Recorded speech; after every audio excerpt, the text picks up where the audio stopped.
I'm jumping in. You don't need to. Real quick question. Well, maybe it's a quick question. I don't know. It's never a quick answer. It's never a quick. Oh, good. As a piece of television, as a piece of drama or science fiction, in your opinion, what is Fringe's greatest accomplishment?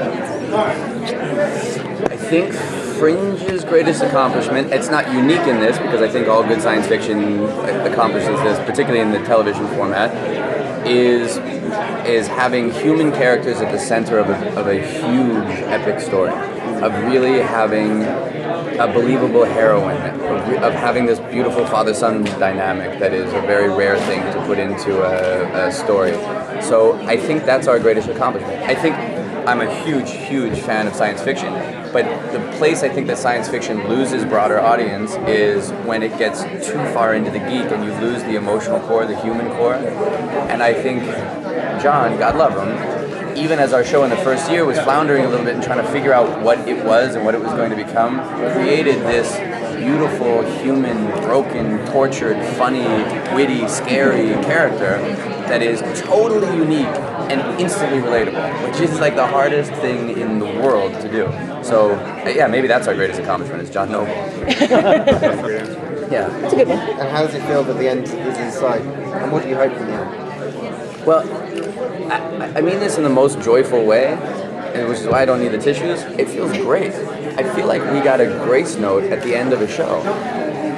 I'm sure everybody here has been a fan of a show that got canceled before its time, right? Possibly several. And when you are a fan of a show like that, the feeling of loss is really acute, and it sucks. You're left without the ending of a story that you've committed. Like, for instance, let's talk about Game of Thrones. So I have a slightly obsessive problem with when I get into books, like particularly a series of books, I cannot put the fucking things down.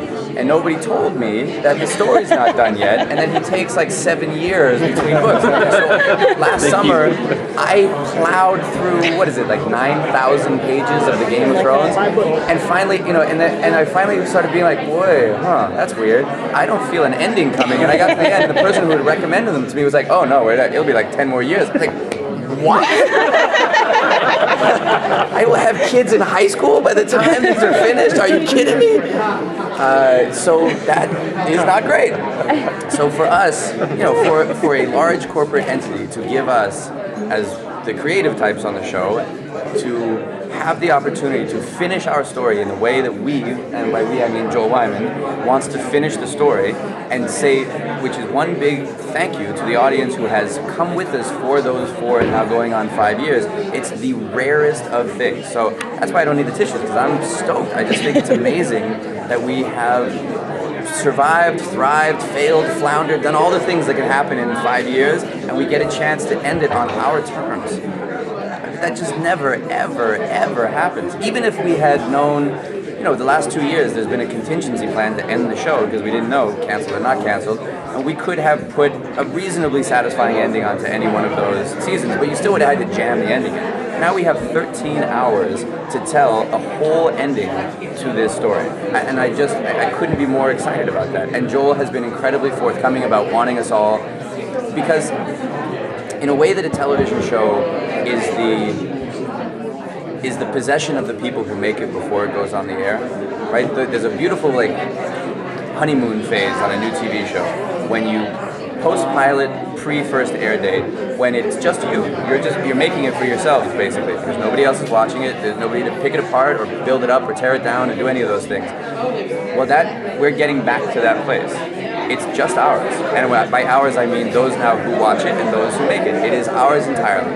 Fox isn't going to pick us up, but they're not going to yank us off the air. Warner Brothers isn't going to commission more episodes, but they're not going to stop paying the checks. So we're here. This is it's truly one of the rarest and most beautiful occasions that a TV show can have as a creative experience and hopefully as a participatory experience as an audience member. So I'm stoked. I love it. No tissues for me. All right. Thanks, guys. Thank you so much. Thank you.